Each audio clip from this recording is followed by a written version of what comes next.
வடக்கு காசாவில் சாகசங்களை ஆரம்பித்து உச்சக்கட்ட தாக்குதல்களை மேற்கொண்டு வரும் பலஸ்தீனிய போராளிகள். இஸ்ரேலி ஆக்கிரமிப்பின் பீர்ஷேபா பிரதேசத்திலே மேற்கொள்ளப்பட்ட துப்பாக்கிச்சூடு தாக்குதல்களும் கூறிய ஆயுத தாக்குதல்களும். போதுமான சிப்பாய்களும் போர்த்தாங்கி வாகனங்களும் இல்லாமல் களத்திலே சிக்கி தவிக்கும் இஸ்ரேலி ஆக்கிரமிப்பு. உச்சக்கட்ட பதற்றத்திற்குள் தள்ளப்பட்டிருக்கும் மத்திய கிழக்கு பிராந்தியம்.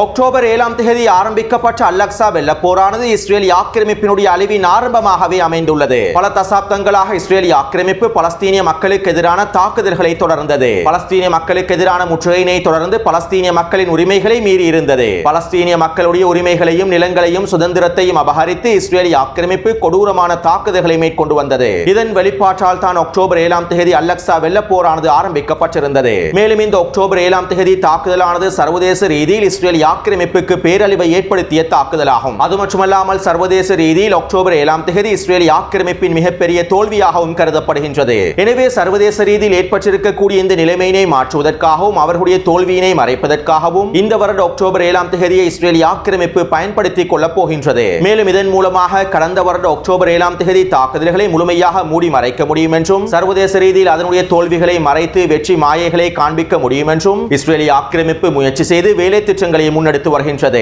இதற்கமைவாகத்தான் தற்போது இந்த தினத்திலே ஈரானுக்கு எதிரான தாக்குதல்களை மேற்கொள்வதற்கும் பிராந்தியத்தினுடைய உச்சக்கட்ட பதற்றத்தினை ஏற்படுத்துவதற்கும் இஸ்ரேலி ஆக்கிரமிப்பு திட்டமிட்டுள்ளது. இன்னும் 48 மணித்தியாலங்களுக்குள் இஸ்ரேலி ஆக்கிரமிப்பு ஈரானுக்கு எதிரான தாக்குதல்களை மேற்கொள்ளப் போவதாக அமெரிக்க தரப்பினரும் அறிவித்துள்ளார்கள். அதிலும் குறிப்பாக நாளைய தினம் அதாவது அக்டோபர் 7ஆம் தேதி அதிகாலை வேளையிலேயே இஸ்ரேலி ஆக்கிரமிப்பு ஈரானுக்கு எதிரான தாக்குதல்களை மேற்கொள்ளும் என்றும் எதிர்பார்க்கப்படுகின்றது. அத்தோடு இஸ்ரேலி ஆக்கிரமிப்பின் இந்த தாக்குதல்களை எதிர்கொள்வதற்கும் இஸ்ரேலி ஆக்கிரமிப்புக்கு எதிரான பதிலடி தாக்குதல்களை வழங்குவதற்கும் ஈரானிய தரப்பினர் தொடர்ச்சியாக தயாராகி வந்தார்கள். இவை தொடர்பாக முன்னே காணொளிகளிலும் பல தகவல்களை குறிப்பிட்டுள்ளேன். மேலும் தற்போது ஈரானின் ஆயுத படைகளுடைய தலைமைகள் சில கருத்துக்களையும் ஊடகங்களுக்கு வெளியிட்டுள்ளார்கள். இஸ்ரேலி ஆக்கிரமிப்பு எங்களுக்கு எதிரான தாக்குதல்களை மேற்கொண்டதும் இஸ்ரேலி ஆக்கிரமிப்புக்கான பதிலடி தாக்குதல்களை மேற்கொள்வதற்கு நாங்கள் உச்ச தயார் நிலையில் இருக்கின்றோம். இஸ்ரேலி ஆக்கிரமிப்பின் எந்தெந்த பிரதேசங்கள் இலக்கு வைத்து தாக்குதல்களை மேற்கொள்ளப் போகின்றோம் என்பது தொடர்பாகவும் நாங்கள் தீர்மானங்களையும் எடுத்துவிட்டோம். மேலும் இஸ்ரேலி ஆக்கிரமிப்பின் தாக்குதலுக்கு பிறகு அந்த தாக்குதலுடைய தன்மையினை ஆராய்ந்து நாங்கள் உடனடியான பதிலடி தாக்குதல்களை மேற்கொள்வோம் என்றும் எங்களுடைய பதிலடி தாக்குதல்கள் இஸ்ரேலி ஆக்கிரமிப்புக்கு மிகப்பெரிய வழியை ஏற்படுத்தக்கூடியதாகவே அமைந்திருக்கும் என்றும் ஈரானினுடைய ஆயுத படைகளுடைய தலைமைகள் ஊடகங்களிடம் தெரிவித்துள்ளார்கள். அத்தோடு இஸ்ரேலி ஆக்கிரமிப்பு ஈரானின் எண்ணெய் தளங்களை இலக்கு வைத்து தாக்குதல்களை மேற்கொண்டால் ஈரானிய தரப்பினரும் இஸ்ரேலி ஆக்கிரமிப்பின் மூலோபாய தளங்களை இலக்கு வைத்து அதிரடியான தாக்குதல்களை மேற்கொள்வார்கள் என்று எதிர்பார்க்கப்படுகின்றது. அதிலும் குறிப்பாக இஸ்ரேலி ஆக்கிரமிப்பின் மின் உற்பத்தி நிலையங்களையும் எண்ணெய் சுத்திகரிப்பு நிலையங்களையும் இலக்கு வைத்து ஈரானிய தரப்பினர் தாக்குதல்களை மேற்கொள்வார்கள் என்றும் எதிர்பார்க்கப்படுகின்றது.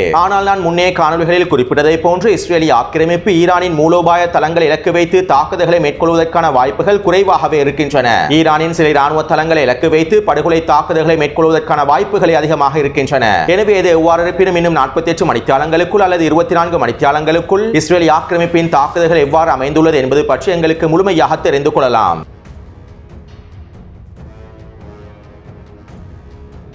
இஸ்ரேலி ஆக்கிரமிப்பு தெற்கு லெபனான் பிரதேசத்தையும் பெய்ரூட்டின் தெற்கு பிரதேசமான தஹியா பிரதேசத்தையும் இலக்கு வைத்து தொடர்ச்சியான வான்வழி தாக்குதல்களை மேற்கொண்டு வருகின்றது. இஸ்ரேலி ஆக்கிரமிப்பின் இந்த வான்வழி தாக்குதல்களில் தற்போது இரசாயன ஆயுதங்களும் பயன்படுத்தப்பட்டு வருவதாகவும் வான்வழி தாக்குதல்கள் மேற்கொள்ளப்பட்ட இடங்களில் இருந்து நச்சுவாயுக்கள் வெளியாகி வருவதாகவும் லெபனானினுடைய சுகாதாரத்துறை அமைச்சகம் தெரிவித்துள்ளது. பெரும்பாலும் இஸ்ரேலி ஆக்கிரமிப்பு தடை செய்யப்பட்ட ஆயுதங்களை பயன்படுத்தி இருப்பதாகவும் அதே நேரம் இஸ்ரேலி ஆக்கிரமிப்பு ஹிஸ்புல்லா ராணுவத்தின் சுரங்கப்பாதைகளை அளிப்பதாக கூறி அதிகளவான பொதுமக்களுடைய குடியிருப்பு பிரதேசங்களை இலக்கு வைத்தே வான்வழி தாக்குதல்களை மேற்கொண்டு வருகின்றது. இதனால் கடந்த 8 மணித்தியாலத்திற்குள் இஸ்ரேலி ஆக்கிரமிப்பு மேற்கொண்டிருக்கக்கூடிய வான்வழி தாக்குதலில் மாத்திரம் 33 லெபனான் பொதுமக்கள் இனப்படுகொலை செய்யப்பட்டுள்ளார்கள். அடுத்து தெற்கு லெபனான் பிரதேசத்திலே இஸ்ரேலி ஆக்கிரமிப்பின் தரைவழி தாக்குதல்கள் தொடர்கின்றன.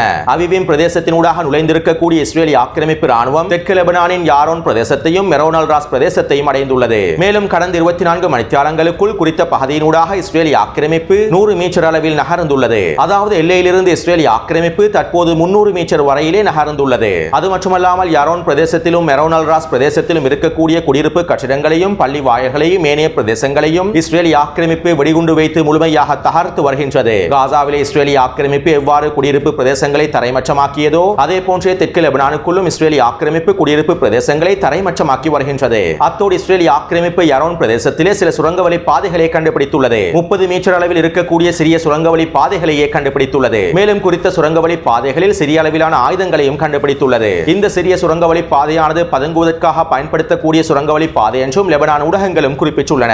அத்தோடு யரோன் மற்றும் மெரோன் அல் ராஸ் பிரதேசங்களிலே ஹிஸ்புல்லா ராணுவத்தினரும் தொடர்ச்சியான தரமான தாக்குதல்களை மேற்கொண்டு வருகின்றார்கள். இதற்கமைவாக யரோன் பிரதேசத்தினூடாக நுழைந்த 15 இஸ்ரேலிய ஆக்கிரமிப்பு சிப்பாய்களுடன் ஹிஸ்புல்லா ராணுவத்தினர் நேரடியான துப்பாக்கிச் சூட்டு தாக்குதல்களை மேற்கொண்டுள்ளார்கள். மேலும் அதிரடியான கவசதிர் பேவுகணை தாக்குதல்களை மேற்கொண்டு 15 இஸ்ரேலிய ஆக்கிரமிப்பு சிப்பாய்களை மொத்தமாக தட்டி தூக்கியுள்ளார்கள். இந்த தாக்குதலுக்கு பிறகு இவர்களை அள்ளிச் செல்வதற்காக வருகை தந்த இன்னும் ஒரு இஸ்ரேலிய ஆக்கிரமிப்பு படையை இலக்கு வைத்தும் ஹிஸ்புல்லா ராணுவத்தினர் இயந்திர துப்பாக்கிச் சூட்டு தாக்குதல்களை மேற்கொண்டுள்ளார்கள். அத்தோடு ஹிஸ்புல்லா ராணுவத்தினர் அவிவின் பிரதேசத்திலே நிலை கொண்டிருக்கக்கூடிய இஸ்ரேலிய ஆக்கிரமிப்பு சிப்பாய்களை இலக்கு வைத்து அதிரடியான ஃபாதி ஏவுகணை தாக்குதல்களையும் புர்கான் ஏவுகணை தாக்குதல்களை மேற்கொண்டுள்ளார்கள். இந்த தாக்குதல்கள் பிரியம்சிவ் தாக்குதலாகவே மேற்கொள்ளப்பட்டிருப்பதாகவும் தெரிவிக்கப்படுகின்றது. இதைத் தொடர்ந்து இஸ்ரேலிய ஆக்கிரமிப்பு அல் மனாரா பிரதேசத்திலே அதிகளவான படைகளையும் குவித்துள்ளது. குறித்த பகுதியினூடாக தரைவழி தாக்குதல்களை ஆரம்பிப்பதற்காகவே இஸ்ரேலிய ஆக்கிரமிப்பு படைகளை குவித்துள்ளது. மேலும் இதனை முன்கூட்டியே அறிந்து கொண்ட ஹிஸ்புல்லா ராணுவத்தினர் அல் மனாரா பிரதேசத்திலே நிலை கொண்டிருக்கக்கூடிய இஸ்ரேலிய ஆக்கிரமிப்பு சிப்பாய்கள் இலக்கு வைத்து புர்கான் ஏவுகணை மூலமாகவும் கவசதிர் பேவுகணை மூலமாகவும் ட்ரோன்கள் மூலமாகவும் இஸ்ரேலிய ஆக்கிரமிப்பு படைகளை சுற்றி வளைத்து தாக்கியுள்ளார்கள். இந்த தாக்குதலில் பல இஸ்ரேலிய ஆக்கிரமிப்பு சிப்பாய்கள் கொல்லப்பட்டிருப்பதாகவும் படுகாயமடைந்திருப்பதாகவும் லெபனான் ஊடகங்கள் உறுதிப்படுத்தியுள்ளன. இந்த தாக்குதல்களை தொடர்ந்து இஸ்ரேலிய ஆக்கிரமிப்பு மனாராவின் மேற்கு பிரதேசமான பிளிதா பிரதேசத்தினூடாக தரைவழி தாக்குதல்களை ஆரம்பிப்பதற்கு முயற்சி செய்துள்ளது. இதன்போதும் ஹிஸ்புல்லா ராணுவத்தினர் டசன் கணக்கான ஆர்பிஜி ஏவுகணை தாக்குதல்களையும் கவசதிர் பேவுகணை தாக்குதல்களை மேற்கொண்டு இஸ்ரேலிய ஆக்கிரமிப்பு சிப்பாய்களை படைகளையும் பின்வாங்க செய்துள்ளார்கள். இதனால் குறித்த பிரதேசத்தினூடாக இஸ்ரேலிய ஆக்கிரமிப்பினால் தரைவழி தாக்குதல்களை ஆரம்பிக்க முடியவில்லை. அதேபோன்று அடேஷா பிரதேசத்திலே 100 மீட்டரை தவிர இஸ்ரேலிய ஆக்கிரமிப்பினால் முன்னேற முடியவில்லை. கடந்த 4 நாட்களாக இஸ்ரேலிய ஆக்கிரமிப்பு எல்லையில் இருந்து 100 மீட்டர் தொலைவிலேயே நிலை கொண்டுள்ளது. அது மட்டுமல்லாமல் ஹிஸ்புல்லா ராணுவத்தினர் மிஸ்காவாம் பிரதேசத்தை இலக்கு வைத்தும் மெச்சூலா பிரதேசத்தை இலக்கு வைத்தும் குறித்த பகுதிகளிலே பின்வரிசையில் நிலை கொண்டிருக்கக்கூடிய இஸ்ரேலிய படைகளை இலக்கு வைத்து தொடர்ச்சியான ஏவுகணை தாக்குதல்களையும் மோட்டார் குண்டு தாக்குதல்களையும் மேற்கொண்டு வருகின்றார்கள். இதனால் இஸ்ரேலிய ஆக்கிரமிப்பு ராணுவத்தினால் குறித்த பிரதேசத்தினூடாக தரைவழி தாக்குதல்களை முழுமையாக தொடர்வதற்கு முடியாமல் போயுள்ளது. அதேபோன்று ஹிஸ்புல்லா ராணுவத்தினர் ஷெலோமி, மர்கலிட், அடோபியாரம், பாரம் மற்றும் ஹைஃபா ஆகிய பிரதேசங்களை இலக்கு வைத்து தொடர்ச்சியான ஏவுகணை தாக்குதல்களை மேற்கொண்டுள்ளார்கள். கடந்த 24 மணித்தியாலங்களுக்குள் மாத்திரம் குறித்த குடியேற்ற பிரதேசங்களை இலக்கு வைத்து ஹிஸ்புல்லா ராணுவத்தினர் 150க்கும் அதிகமான ஏவுகணை தாக்குதல்களை மேற்கொண்டுள்ளார்கள். இந்த ஏவுகணை தாக்குதலினால் பல பிரதேசங்கள் தீக்கிரையாக்கப்பட்டுள்ளன. மேலும் 5க்கும் அதிகமான இஸ்ரேலிய ஆக்கிரமிப்பு நிலத்தரகர்கள் படுகாயமடைந்து இருப்பதாகவும் தெரிவிக்கப்படுகின்றது. அடுத்து ஹைஃபாவில் இருக்கக்கூடிய 7200வது உளவுத்துறை படை முகாமை இலக்கு வைத்து ஹிஸ்புல்லா ராணுவத்தினர் டசன் கணக்கான ஃபாடி ஏவுகணை தாக்குதல்களை மேற்கொண்டுள்ளார்கள். அத்தோடு தெற்கு லெபனான் பிரதேசத்திற்குள்ளே இஸ்ரேலிய ஆக்கிரமிப்பின் தரைவழி தாக்குதல்கள் மந்த கதியிலேயே செல்கின்றன. சிப்பாய்களுடைய பற்றாக்குறைக்கு மத்தியிலும் மெர்காவா போர்த்தங்கி வாகனங்களுடைய பற்றாக்குறைக்கு மத்தியிலும் தெற்கு லெபனான் பிரதேசத்திலே மிகப்பெரிய அளவிலான தரைவழி தாக்குதல்களை மேற்கொள்வதற்கு முடியாமல் போயிருப்பதாக இஸ்ரேலிய ஆக்கிரமிப்பின் தளபதிகள் இஸ்ரேலிய ஆக்கிரமிப்பு பாதுகாப்பு அமைச்சரிடம் முறையிட்டுள்ளார்கள். மேலும் இந்த தகவல்களை இஸ்ரேலிய ஆக்கிரமிப்பின் ஹயோம் ஊடகம் வெளியிட்டுள்ளது.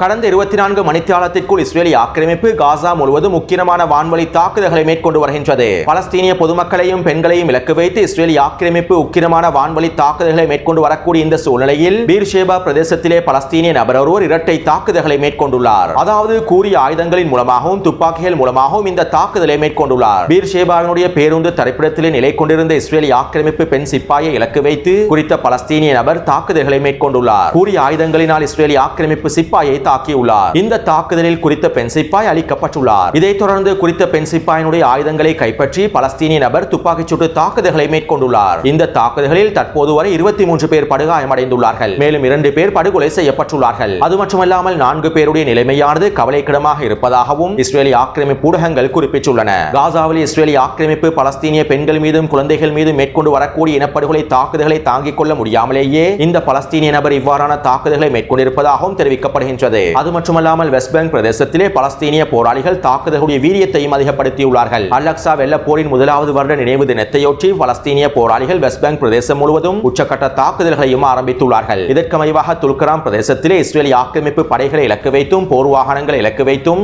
6க்கும் அதிகமான வெடிகுண்டு தாக்குதல்கள் மேற்கொள்ளப்பட்டுள்ளன. இந்த தாக்குதலில் குறைந்தது 3 இஸ்ரேலிய ஆக்கிரமிப்பு சிப்பாய்களாவது கொல்லப்பட்டிருக்கலாம் என தெரிவிக்கப்படுகின்றது. அதேபோன்று நெப்லஸின் பலாட்டா முகாம் பிரதேசத்திலும் அல்-கஸாம் படையினர் 4க்கும் அதிகமான வெடிகுண்டு தாக்குதல்களையும் இஸ்ரேலிய ஆக்கிரமிப்புக்கு எதிரான நேரடியான துப்பாக்கிச் சூட்டு தாக்குதல்களை மேற்கொண்டுள்ளார்கள். அத்தோடு நாளைய தினம் அக்டோபர் 7ஆம் தேதி என்பதனால் இஸ்ரேலிய ஆக்கிரமிப்பின் டெல்-அவீவ் பிரதேசத்தினை இலக்கு வைத்தும் ஏனைய மத்திய பிரதேசங்களை இலக்கு வைத்தும் பலஸ்தீனிய போராளிகள் உச்சக்கட்ட தாக்குதல்களை மேற்கொள்ளலாம் என்றும் எதிர்பார்க்கப்படுகின்றது. இன்றைய தினம் பீர்ஷேபா பிரதேசத்தில் நடைபெற்ற துப்பாக்கிச் சூட்டு தாக்குதலை போன்றே நாளைய தினம் அதிகளவான துப்பாக்கிச் சூட்டு தாக்குதல்கள் மேற்கொள்ளப்படும் என்றும் எதிர்பார்க்கப்படுகின்றது. அத்தோடு இஸ்ரேலிய ஆக்கிரமிப்பு டெல்-அவீவ் பிரதேசத்தின் பாதுகாப்பையும் அதிகரித்துள்ளது. அடுத்து காசாவின் யுத்த காலத்திலும் பலஸ்தீனிய போராளிகள் சாகசங்களை ஆரம்பித்துள்ளார்கள். இஸ்ரேலிய ஆக்கிரமிப்பு வடக்கு காசா முழுவதும் முக்கியமான வான்வழி தாக்குதல்களை மேற்கொண்டதற்கு பிறகு அல்-கஸாம் படையினரும் அல்-குதுஸ் படையினரும் ஒன்றிணைந்து வடக்கு காசாவிலிருந்து இஸ்ரேலிய ஆக்கிரமிப்பின் அஷோட் மற்றும் அஷ்கலோன் ஆகிய பிரதேசங்களை இலக்கு வைத்து ஏவுகணை தாக்குதல்களை மேற்கொண்டிருந்தார்கள். அதேபோன்று காசாவின் கிழக்கு எல்லை பிரதேசத்தில் இருக்கக்கூடிய குடியேற்ற பகுதிகளை இலக்கு வைத்தும் அல்-கஸாம் படையினரும் அல்-குதுஸ் படையினரும் ஏவுகணை தாக்குதல்களை மேற்கொண்டுள்ளார்கள். அத்தோடு இஸ்ரேலிய ஆக்கிரமிப்பின் வான்வழி தாக்குதல்களுக்கு பதில் வழங்கும் முகமாகவும் அக்டோபர் 7ஆம் தேதி தாக்குதலை மீண்டும் நினைவுபடுத்தும் முகமாகவும் பலஸ்தீனிய போராளிகள் அதிரடியான ஒஃபென்சிவ் தாக்குதல்களை ஆரம்பித்திருந்தார்கள். குறித்த வரைபடத்திற்கு அமைவாக காசாவின் கிழக்கு பிரதேசங்களிலும் வடக்கு பிரதேசங்களிலும் இஸ்ரேலிய ஆக்கிரமிப்பு நிலை கொண்டிருந்தது. எல்லை கருகாமல் இருக்கக்கூடிய பிரதேசங்களிலும் நட்சரின் பிரதேசத்திலுமே இஸ்ரேலிய ஆக்கிரமிப்பு நிலை கொண்டிருந்தது.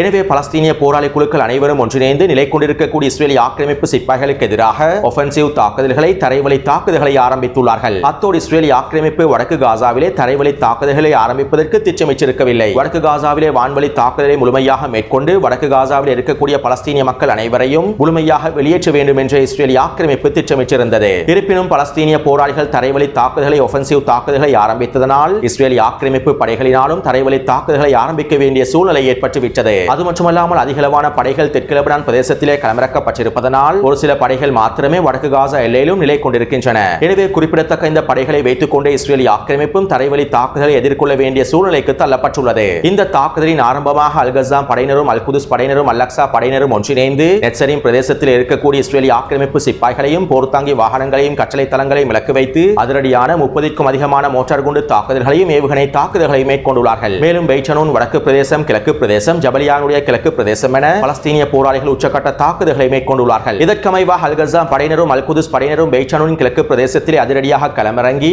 ஸ்னைப்பர் தாக்குதல் மூலமாக 2 இஸ்ரேலிய ஆக்கிரமிப்பு சிப்பாய்களை அளித்துள்ளார்கள். மேலும் குறித்த பிரதேசத்தில் நிலை கொண்டிருக்கக்கூடிய இஸ்ரேலிய ஆக்கிரமிப்பு படைகளை இலக்கு வைத்தும் இஸ்ரேலிய ஆக்கிரமிப்பு போர் வாகனங்களை இலக்கு வைத்தும் டிபிஜி மற்றும் ஆர்பிஜி ஏவுகணை தாக்குதல்களை மேற்கொண்டுள்ளார்கள். இந்த தாக்குதலினால் பல இஸ்ரேலிய ஆக்கிரமிப்பு சிப்பாய்கள் கொல்லப்பட்டும் படுகாயங்களுக்கும் உள்ளாக்கப்பட்டுள்ளார்கள். இதைத் தொடர்ந்து அல்-குதுஸ் படையினர் ஜபலியாவின் கிழக்கு பிரதேசத்திலே உள்ள அல்-ஹத்தாத் வீதியிலே தரமான பொறியொன்றினை வைத்துள்ளார்கள். மேலும் இந்த பொறியை நோக்கி இஸ்ரேலிய ஆக்கிரமிப்பு படைகளை இழுத்து அவர்களை சிக்க வைத்து தாக்கியுள்ளார்கள். இந்த தாக்குதலினால் இஸ்ரேலிய ஆக்கிரமிப்பு சிப்பாய்கள் கொத்தாக அளிக்கப்பட்டுள்ளார்கள். அதேபோன்று அல்-அக்ஸா படையினரும் அபு அலி முஸ்தபா படையினரும் ஒன்றிணைந்து பெய்ச்சனூன் கிழக்கு பிரதேசத்தில் ஒஃபென்சிவ் தாக்குதல்களை மேற்கொண்டு ஸ்னைப்பர் தாக்குதல் மூலமாக ஒரு இஸ்ரேலிய ஆக்கிரமிப்பு சிப்பாயை அளித்துள்ளார்கள். மேலும் குறித்த பிரதேசத்திலே தொடர்ச்சியான மோட்டார் குண்டு தாக்குதல்களையும் டிபிஜி ஏவுகணை தாக்குதல்களை மேற்கொண்டுள்ளார்கள். அடுத்து அல்-கஸாம் படையினர் ஜபலியாவின் கிழக்கு பிரதேசத்திலே ஜில்சல் வெடிகுண்டை களமிறக்கி ஒரு மெர்காவா போர்த்தாங்கி வாகனத்தை வெடிக்க செய்துள்ளார்கள். இதைத் தொடர்ந்து குறித்த பிரதேசத்திற்கு வருகை தந்த இஸ்ரேலிய ஆக்கிரமிப்பு படைகளை சுற்றி வளைத்து இயந்திர துப்பாக்கிச் சூட்டு தாக்குதல்களையும் டிபிஜி ஏவுகணை தாக்குதல்களை மேற்கொண்டுள்ளார்கள். இதைத் தொடர்ந்து அல்-குதுஸ் படையினர் பெய்ச்சனூன் கிழக்கு பிரதேசத்தில் ஒரு மெர்காவா போர்த்தாங்கி வாகனத்தை அளித்துள்ளார்கள். மேலும் ஸ்னைப்பர் தாக்குதல் மூலமாக ஒரு இஸ்ரேலிய ஆக்கிரமிப்பு சிப்பாயை தட்டி தூக்கியுள்ளார்கள். அதேபோன்று அல்-அக்ஸா படையினர் ஜபலியாவின் கிழக்கு பிரதேசத்தில் அதிரடியாக களமிறங்கி ஒரு மெர்காவா போர்த்தாங்கி வாகனத்தையும் ட்ரூப்ஸ் கேரியர் வாகனத்தையும் யாசர் 2 வெடிகுண்டின் மூலமாக வெடிக்க செய்துள்ளார்கள். அதனோடு வந்த இஸ்ரேலிய ஆக்கிரமிப்பு சிப்பாய்களை ஒரு பொறி வைத்து வீச்சுக்குள்ளே நகர்த்தி அவர்களை டிபிஜி ஏவுகணை மூலமாக வெடிக்க செய்துள்ளார்கள். அடுத்து அப்துல் காதர் படையினரும் முஜாஹிதீன் படையினரும் ஒன்றிணைந்து ஸ்னைப்பர் தாக்குதல் மூலமாக ஜபலியாவின் கிழக்கு பிரதேசத்திலே 2 சிப்பாய்களை தட்டி தூக்கியுள்ளார்கள். மேலும் ஆர்பிஜி ஏவுகணையை பயன்படுத்தி குறித்த பிரதேசத்திலே ஒரு மெர்காவா போர்த்தாங்கி வாகனத்தையும் வெடிக்க செய்துள்ளார்கள். அடுத்து ஜபலியாவின் கிழக்கு பிரதேசத்திலே அல்-கஸாம் படையினர் வீடொன்றிலே தரமான பொறியொன்றினை வைத்துள்ளார்கள். மேலும் குறித்த பொறியை நோக்கி இஸ்ரேலிய ஆக்கிரமிப்பு படைகளை நகர்த்தி அவர்களை சிக்க வைத்து தட்டி தூக்கியுள்ளார்கள். மேலும் இவர்களை அள்ளிச் செல்வதற்காக 4 ஹெலிகாப்டர்களும் வருகை தந்திருப்பதாகவும் தெரிவிக்கப்படுகின்றது. அத்தோடு இந்த தாக்குதலிலே 10க்கும் அதிகமான இஸ்ரேலிய ஆக்கிரமிப்பு சிப்பாய்கள் அளிக்கப்பட்டிருக்கலாம் என தெரிவிக்கப்படுகின்றது. இதைத் தொடர்ந்து அல்-அக்ஸா படையினர் பெய்ச்சனூன் பிரதேசத்திலே 2 மெர்காவா தாங்கிகளை அளித்துள்ளார்கள். ஆர்பிஜி ஏவுகணைகள் மூலமாகவே இந்த தாக்குதல்களை மேற்கொண்டுள்ளார்கள். அதேபோன்று முஜாஹிதீன் படையினரும் பெய்ச்சனூன் கிழக்கு பிரதேசத்திலே ஆர்பிஜி ஏவுகணை மூலமாக ஒரு மெர்காவா போர்த்தாங்கி வாகனத்தை அளித்துள்ளார்கள். அடுத்து அல்-கஸாம் படையினர் ஜபலியாவின் கிழக்கு பிரதேசத்திலே ஷவாஸ் வெடிகுண்டை பயன்படுத்தி 2 2 மெர்காவா போர்த்தங்கி வாகனங்களை வெடிக்கச் செய்துள்ளார்கள். அதனோடு வந்த இஸ்ரேலிய ஆக்கிரமிப்பு சிப்பாய்களையும் கொத்து கொத்தாக தட்டி தூக்கியுள்ளார்கள். அடுத்து அல்கசாம் படையினர் பெய்சானூன் பிரதேசத்திலே ஷவாஸ் வெடிகுண்டின் மூலமாகவும் யாசின் ஏவுகணை மூலமாகவும் ஒரு ட்ரூப்ஸ் கேரியர் வாகனத்தையும் புல்டோசர் வண்டியையும் வெடிக்கச் செய்துள்ளார்கள். மேலும் குறித்த பிரதேசத்திலே ஒஃபென்சிவ் தாக்குதல்களை மேற்கொண்டு துப்பாக்கிச்சூடு தாக்குதல்களை மேற்கொண்டு பூஜ்ய தூரத்திலே பல இஸ்ரேலிய ஆக்கிரமிப்பு சிப்பாய்களை அளித்துள்ளார்கள். எனவே கிடைக்கப்பெற்ற தகவல்களுக்கு அமைவாக 9 மெர்காவா போர்த்தங்கி வாகனங்களும் 2 ட்ரூப்ஸ் கேரியர் வண்டிகளும் ஒரு புல்டோசர் வண்டியும் அளிக்கப்பட்டுள்ளன. 50க்கும் அதிகமான இஸ்ரேலிய ஆக்கிரமிப்பு சிப்பாய்கள் கொத்து கொத்தாக அளிக்கப்பட்டுள்ளார்கள். எனவே இந்த காணொலி தொடர்பான கருத்துக்களை பதிவிடுங்கள். தொடர்ந்து என்னுடன் இணைந்திருங்கள். நன்றி, வணக்கம்.